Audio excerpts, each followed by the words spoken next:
Seraphine Vale had never seen the great hall of Ashvorne Keep, but she knew every inch of it. She knew the third flagstone from the left entrance had a crack running diagonal across its face. She knew the second pillar smelled of pine resin where someone had once patched a split in the wood. She knew the distance from the doorway to the throne was 47 steps, and she knew this because she had walked it in her mind every night for 3 years, the way some people count sheep. Not to sleep, but to remember where she came from and why she had not broken. She had been 18 when they took that walk from her. The great hall had been full that morning. She could tell by the quality of the silence, the particular weight of a room where many people are working very hard not to speak. She had stood in the center of it, her hands still at her sides, her chin level, and listened to King Cael Ashvorne read the terms of her exile into the air above her head. He did not aim his voice at her face. She noticed that. She noticed everything, because noticing was the only power she had ever been reliably given. The charge was treason, passing information to a rival pack. The evidence, she was told, was substantial. She asked once, quietly, to hear the name of her accuser. The silence that followed her question was a different kind, sharper, shorter. Then Elder Voss's voice, smooth and unbothered, said it was not the custom of the council to name sources during a tribunal. Seraphine nodded. She stored that answer away like a stone in her pocket. Cael read to the end of the scroll. She heard the paper fold. She bowed. She walked out. 47 steps to the door, same as always, except this time, the door opened onto roads that led away from everything she had ever known, and she did not allow herself to hesitate, because she could feel the weight of the watching room behind her, and she would not give it a single stumble to remember her by. She had not stumbled once. The borderlands between the 7 pack territories were not meant for living. They were meant for passing through quickly, with your head down and your pace up. No pack claimed them. No pack protected them. The ground was rocky, and the water sources were unpredictable, and in winter, the wind came down off the northern ridgeline with a particular cruelty that felt almost personal. Seraphine spent her first night under a collapsed section of an old stone wall, listening to the dark. She was very good at listening to the dark. She had been practicing since she was 4 years old, and first understood that the world she lived in was built for people whose eyes worked, and that she would need to build her own version of it, from sound and smell and the memory of every surface she had ever touched. She knew the smell of rain 40 minutes before it arrived. She knew the difference between a rabbit moving through dry leaves and a fox moving through dry leaves. She knew the sound a person made when they were trying not to make any sound, which was different from actual silence in ways she could not quite explain, but had never once confused. 3 weeks into the borderlands, she heard Merrin before she saw her, which is to say, she heard Merrin and knew every relevant thing she needed to know before the woman spoke a word. Merrin was large, moved carefully, was favoring her left leg, and was trying to decide whether Seraphine was a threat. Seraphine could hear the decision-making in the pauses between footsteps. "I am not a threat," Seraphine said. "You don't know what I was going to ask," Merrin said. "You were going to ask if you could share the wall." A pause. "Yes. You can." That was, as it turned out, most of the conversation they needed. Merrin settled on the other side of the wall, and in the morning, they argued for a while about whether to trust each other, and then 4 rogue wolves came through the narrow pass to the east, and the argument resolved itself. They fought side by side without having discussed how they would do it, and they were both still standing at the end, which told each of them more about the other than a week of talking would have. Others came. Not because Seraphine went looking for them. She was not someone who had ever had the option of performing. She had no face to arrange into something inspiring, no look of command to deploy across a crowded room. What she had was this. She kept every promise she made. She listened when people spoke, and she never asked anyone to carry something she was not also carrying. Word moved through the borderlands the way all useful information moves, quietly, person to person, offered like something valuable. There is a blind girl in the eastern waste who does not flinch and does not lie. The word blind was included without apology, because the people who came to her had learned not to trust beautiful presentations. They were looking for something real. A former Gamma named Dale arrived with nothing but the clothes he stood in, and grief so large he had stopped trying to hide it. His pack had been destroyed in a territorial war, and he had survived by being away when it happened, and he had not forgiven himself for this. He fought, when it came to that, the way a man fights when he has already lost the thing he would have fought to protect. All the way through, nothing reserved. An Omega named Suri came with her younger brother. She was 16 and had been walking for 11 days, and she was angry, in the clean, clear way that people are angry when they have been treated unfairly, and have finally decided to stop accepting it. Seraphine gave her water and put her to work, and within 2 weeks, Suri was the person the others came to with logistical problems, because she had a mind that organized chaos into order without appearing to try. 43 people, then more. Seraphine stopped using the old categories. There were no Omegas in her pack and no Alphas. There were people with particular gifts, and her job was to see those gifts clearly and put them where they were useful. She did this better than most leaders, because she had never once had the option of being impressed by how someone looked. She was only ever interested in what they could actually do. Meanwhile, in Ashvorne Keep, Elder Voss was doing what he had always done. He had spent 20 years perfecting the art of standing just behind the man who held power, speaking into that man's ear, and making himself so necessary that the man could not imagine thinking clearly without him. He was very good at it. He had an instinct for the moment when someone was uncertain, and he had learned to arrive at that moment with a simple answer that felt like rescue. Simple answers are very appealing to people who are frightened of complicated questions. He had framed Seraphine because the prophecy named her, not because she was dangerous. She was 18 and blind and had never caused trouble in her life, but because the prophecy said the blind girl of the Vale bloodline would either break the wolf throne or forge the most powerful pack the world had ever seen. Voss did not want either of those things happening without him controlling the conditions. Removing her was the easiest answer.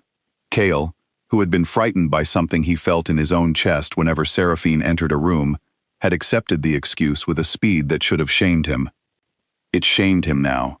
3 years on, alone in his records room with the exile scroll unfolded on the table in front of him, Cael Ashvorne sat with the fact of what he had done. He had 2 scouts' reports beside the scroll. They described a pack in the borderlands that moved like water, responsive, quiet, collective, and somehow larger than the sum of its members. The scouts had used the word frightening, and these were not men who used that word carelessly. They had said, "We do not know how to explain what we saw. We can tell you what it looked like. It looked like something that could not be stopped by anything built to stop ordinary things." Cael touched his own signature on the exile scroll. He was 31 years old, and he had been a king since he was 16, and he had never, before this moment, allowed himself to sit in a room with a mistake without immediately reaching for the tool that would fix it. Sitting with it, and not reaching for anything, was one of the harder things he had ever done.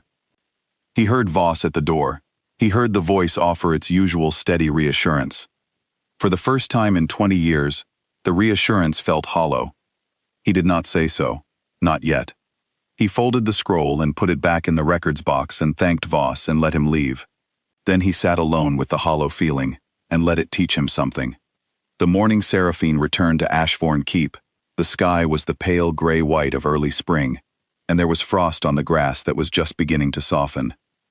She came alone to the eastern gate, on foot. She was 21 years old, and she moved with the particular ease of someone who has spent 3 years surviving things that were meant to finish her, and has come out the other side with nothing left to prove to anyone. She requested an audience with the king. Not demanded, requested. The word was deliberate. She was not there to match violence with violence or pride with pride. She was there to finish something. The guards let her in. At the tree line behind her, 200 members of the Vale Pack stood without moving. They made no sound. They were simply there, the way mountains are simply there, patient, present, impossible to overlook once you see them. Several guards would report later that they had not sensed the pack at all until the rising sun revealed them, and that the stillness of 200 wolves choosing not to move was the quietest and most absolute demonstration of power they had ever witnessed. In the throne room, Voss saw her and permitted himself a small, controlled expression of amusement. He believed, to his credit, that he had thought of everything. Seraphine presented the evidence.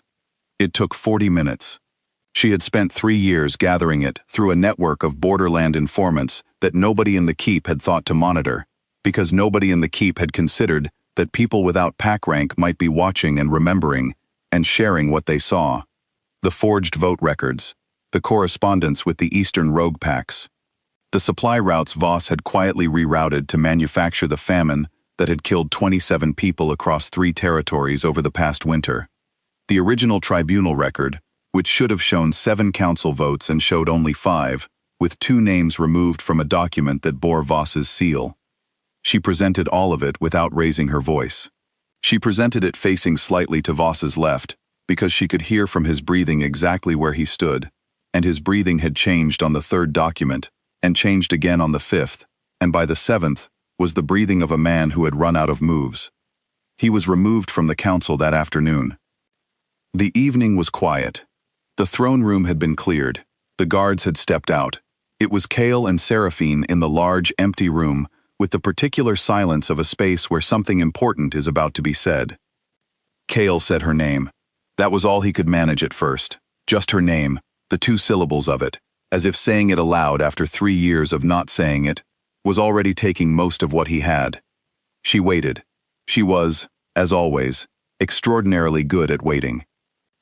He told her the truth, not the useful version of it, not the version that preserved some corner of his dignity, but the actual version, which was that he had known, somewhere below the surface of his thinking, that the timing of Voss's accusation was too perfect.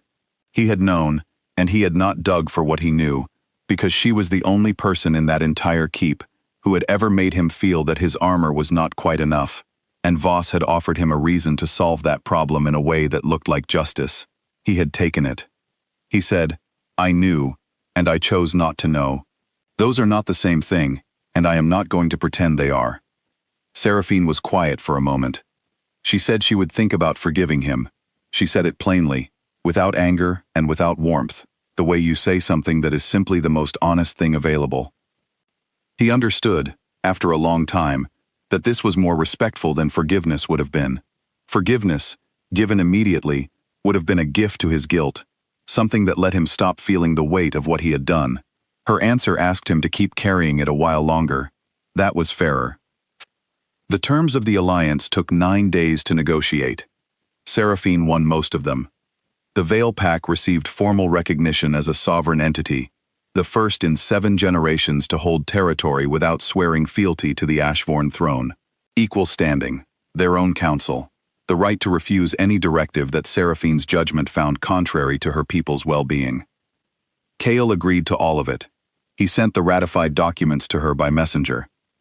She read them, had Merrin read them to her, which amounted to the same thing, and put them in the chest where she kept important papers, and went back to the problem she had been working on before the messenger arrived, which was how to reroute the western water supply before the summer dry season made it critical.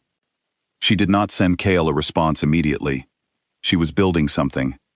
The last morning of that spring, she stood at the border of her territory, the same rocky ground where she had spent her first cold night under a broken wall, listening to the dark. Merrin stood beside her. Behind them, the pack moved through its mourning, 200 people doing 200 necessary things, the whole machinery of a community that had built itself from people the world had thrown away. A runner came from the keep. The note was short, Cael asking if he could visit, not as the king, by name. She folded the note and put it in her pocket. She did not answer right away. The morning air was cool and smelled of new grass, and somewhere to her left a pair of birds were arguing about a branch, and her pack moved behind her with all its familiar sounds. Suri organizing something in her efficient, half-exasperated voice. Dale's quiet footsteps doing a perimeter check he did every morning without being asked, and Seraphine stood in the middle of all of it and felt, for perhaps the first time in her life, that she was standing in a place she had chosen, on ground she had earned, surrounded by people who were there because they wanted to be. She would write back to Cael, but not yet. She was not finished yet.